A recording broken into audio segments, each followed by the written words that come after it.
Assalamualaikum warahmatullahi wabarakatuh. Kembali lagi bersama saya di Bakal Tunas Channel. Di hadapan saya ini sedang uji coba pis lili.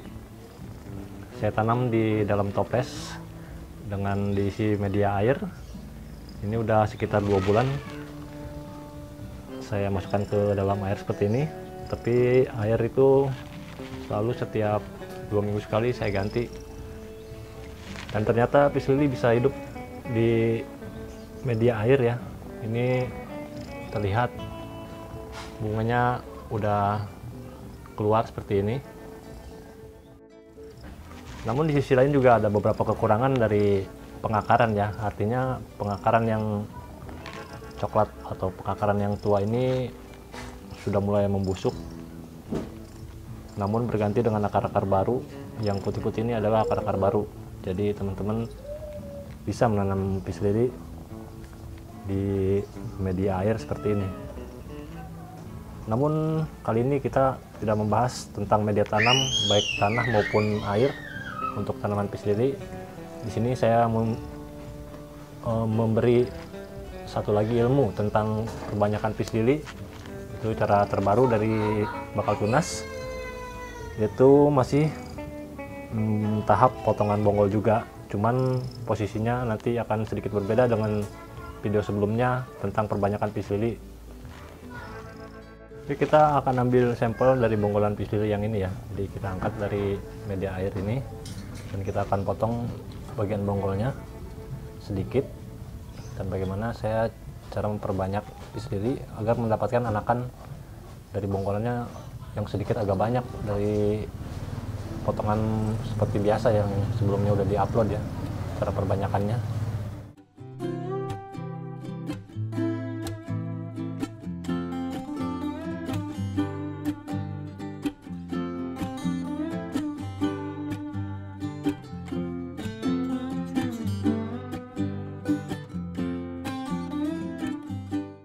Nah ini potongan bonggolannya, dan ternyata di media air dia juga mengangkat ya tunas-tunas seperti ini.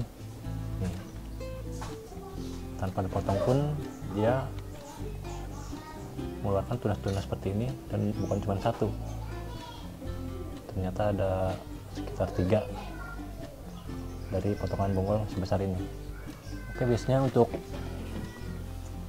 cara memperbanyak yang sistem yang baru yang saya lakukan, biasanya saya membuang bagian-bagian akar seperti ini.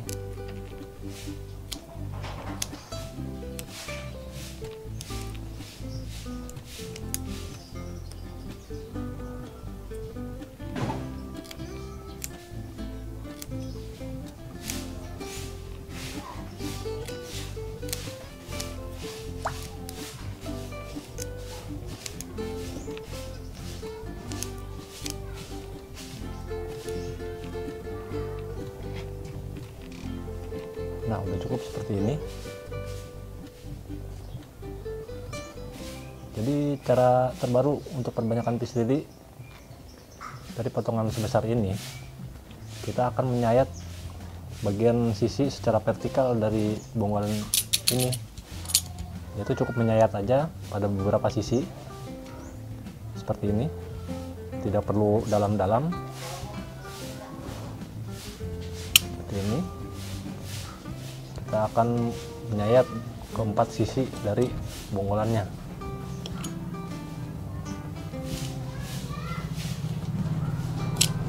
Nah, ini sudah terbagi sekitar 4 ya. Teman-teman juga bisa melakukan lebih banyak lagi sayatan-sayatan, namun jangan terlalu dekat jaraknya. Untuk bonggolan sebesar ini per setengah senti bisa disayat-sayat secara vertikal. Jadi ada beberapa perbedaan dari model perbanyakan dengan sayat seperti ini dengan satunya, yaitu perbanyakan dengan cara hanya memotong lalu ditanam ke media tanam seperti ini. Itu akan terjadi beberapa perbedaan ya. Di antaranya adalah dengan sayatan seperti ini dia akan lebih banyak mengeluarkan tunas-tunas baru. Jadi teman-teman bisa menghasilkan anakan-anakan dari pis lili ini lebih banyak dari perbanyakan sistem potong bonggol saja tanpa sayat. Oke, saya akan ambil beberapa sampel dari perbanyakan seperti ini yang udah saya lakukan sebelumnya. Jadi dari sayatan-sayatan itu akan mengeluarkan tiap sisi-sisinya sekitar 5 apa 6 tunas dan akan menjadi tanaman baru dari peace lily tersebut.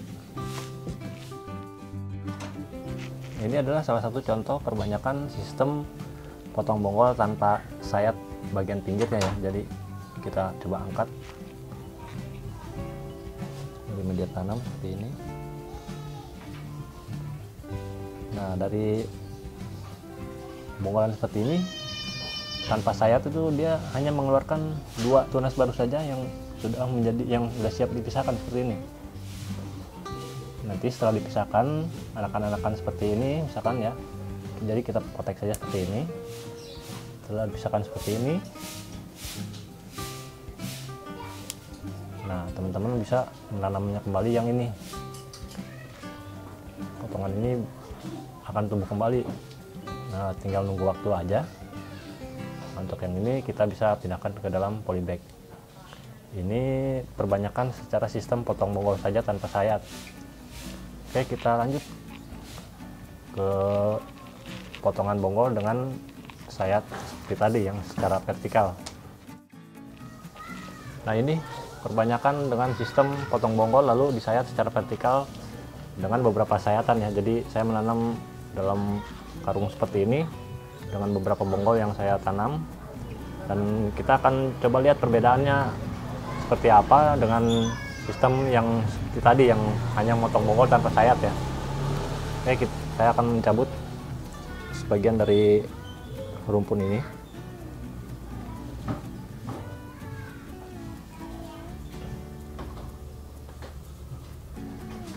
Nah, ini udah saya ambil sampelnya. Jadi potongannya hampir sama dengan sebesar ini ya potongan bonggolannya. Jadi dengan sayatan-sayatan secara vertikal pada bagian bonggolan ini kita akan menghasilkan lebih banyak tunas-tunas seperti ini. Ini sekitar 1, 2, 3, 4, 5, 6, 7 dengan yang kecil ini. Dan ini pun kembali akan mengeluarkan tunas ya. Jadi setelah memisahkan seperti tadi, bonggolan-bonggolan yang sudah mengakar kita pisahkan, misalkan seperti ini. Nah,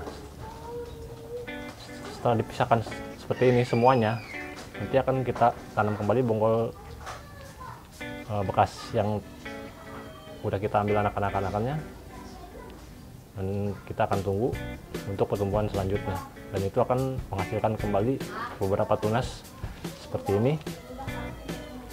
Jadi dari satu bonggol teman-teman bisa menghasilkan sekitar 20 sampai 25 tanaman baru seperti ini.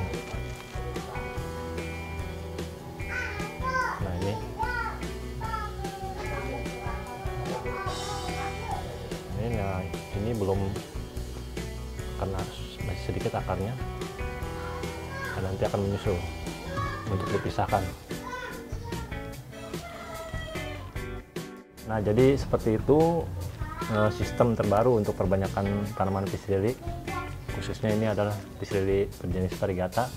Jadi untuk satu rumpun sebanyak ini saya hanya menanam sekitar 10 potongan bonggol seperti yang tadi, sebesar yang tadi ya. Jadi untuk media tanamnya usahakan tanah dulu agar dia pengakarannya cukup bagus ya. Kalau untuk sekam biasanya dia terlalu renggang, jadi penyiraman harus secara rutin. Namun untuk tanah seperti ini kita hanya cukup sekali menyiram pada pagi hari atau sore hari. Dengan seperti itu cukup terjaga untuk pertumbuhan agar jadi tumbuh seperti ini. Ini cukup segar, udah mirip sayur. Oke, itu sedikit ya cara terbaru untuk perbanyakan peace lily dengan cara potong bonggol lalu sayat secara vertikal, kemudian ditanam pada media tanah dan akan menghasilkan lebih banyak anakan-anakan ketimbang hanya potong bonggol lalu ditanam. Cukup sekian video kali ini, semoga sistem perbanyakan pisil ini cukup menghibur teman-teman semua dan selalu bermanfaat. Ide-ide dari Bakal Tunas. Salam sejahtera dan assalamualaikum warahmatullahi wabarakatuh.